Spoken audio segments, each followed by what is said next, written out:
She starred in Midsummer, The Little Drummer Girl, and Fighting With My Family, and is set to be one of the major faces of 2020. Please welcome Florence Pugh, everybody! Oh, she dazzles. Look at you. You look like a professor. Hello. Thank you. Florence Pugh, everybody. Hi.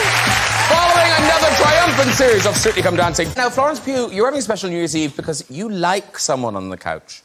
Oh, I know, I do. I mean, I like all of you on the couch. Don't lie. You like one more than the other. Yeah. No, I particularly love the sound of Tom Hanks' voice. Oh, my. Really? Yeah. No, This? Yeah, that. Hey, that's great! No, my mum actually reminded me this morning. She found out that you were here, and she said, do you remember... Because I was sick quite a lot as a kid. And I was always in hospital, and they were always trying to find a good position for me to sleep in. And apparently, I would always wake up when Toy Story was over and the ending credits would play. So she'd quickly get up from her bed and rewind it and press play again. So I've been very soothed. Well, you know what? Sleep. You got a friend in me. You got a friend in me. Oh, there you go. Assume the position. Look to your left, because Florence Pugh, you grew up in the world of dance. I don't want to boast too much. No, my mum was a dancer, so yeah. all of the kids were in ballet classes. But I wouldn't say it's in my bones. It's not. Did you compete? Kind of, not properly though. Sort of. I danced until I was about 16, 17. You see, she's a dancer. Were you in a Nutcracker performance? Like that? No, but actually, it's the one skill that I really love having learned since I was younger, because every single film that I've ever done has needed some sort of movement in some ways. So it's a skill that I'm happy my mum got us into. Okay, another movie tonight, and again, a fantastic reaction to this. It's Greta Gerwig's new version of Little Women. It opened on Boxing Day, and I believe, Florence, it's broken every box office record already. Yeah. We've read about the riot. Oh, yeah. And on the reviews. Yeah. I mean, queuing all night. It seems incredible, yeah. Yeah. Fist fights in Leicester Square. But now, Little Women is one of those things, like, we all know the story of Little Women, don't we, Tom? Yeah, absolutely. I pretend I do. There are 3 books that everybody pretends they... Mostly guys. Yes. Well, I pretend that I know Little Women, Jane Eyre, and Pride and Prejudice. I've never read a word of any of them. But I pretend I have. It is lovely. Yeah. Well, you should do, because it is lovely. It is. What is it about? Lots of little... Teeny, tiny... Teeny, tiny, itty... Matthew Reese genuinely thought that. I did. Female. Yeah, it looks like the borrowers. Tiny female.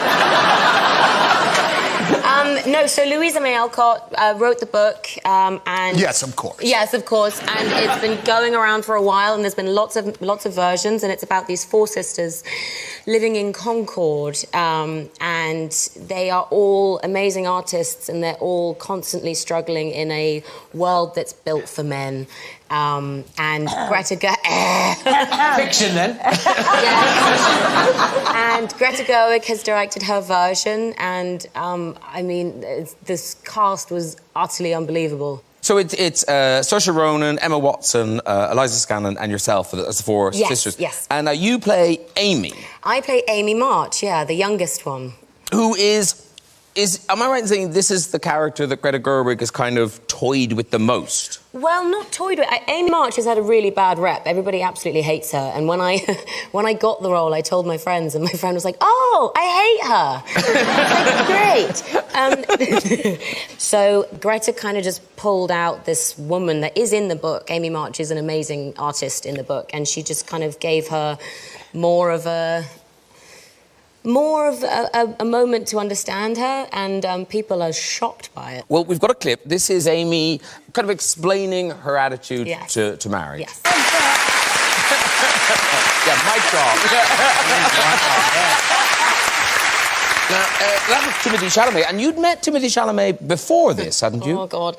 I had met him about a year previous. We were doing the kind of award season rounds together, and I loved his surname, Chalamet, And every time I read it as Shalamala Bing Bong. And when I saw him at this event, someone was coming to introduce me, and I said in my head, I was like, Timothy Shalamala Bing Bong. As I was walking towards him, to the point where it's now become such a name in my family that my gran met him last week at however many weeks ago, at the Paris premiere.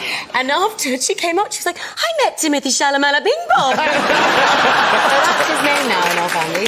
So, Timothy Shalamala Bing Bong, Yeah. but also Meryl Streep. Yeah. I mean, you have scenes with Meryl Streep. I shared space with her. Yeah, no, we shared a carriage for a whole day and a room for a whole day. It was... And does Greta Gerwig, does she give you a little pep talk beforehand? Kind of, you're going to be in a carriage with Meryl Streep.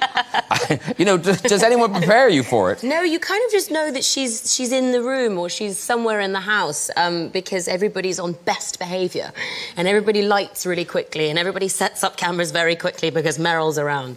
So you always can tell that she's somewhere. Didn't you say that when you were doing an outside scene, like she has this power, she speaks and things happen? Oh, we were in a carriage for a long time, and it takes a while to reset shots because we were behind horses, and it took about 20 minutes each time.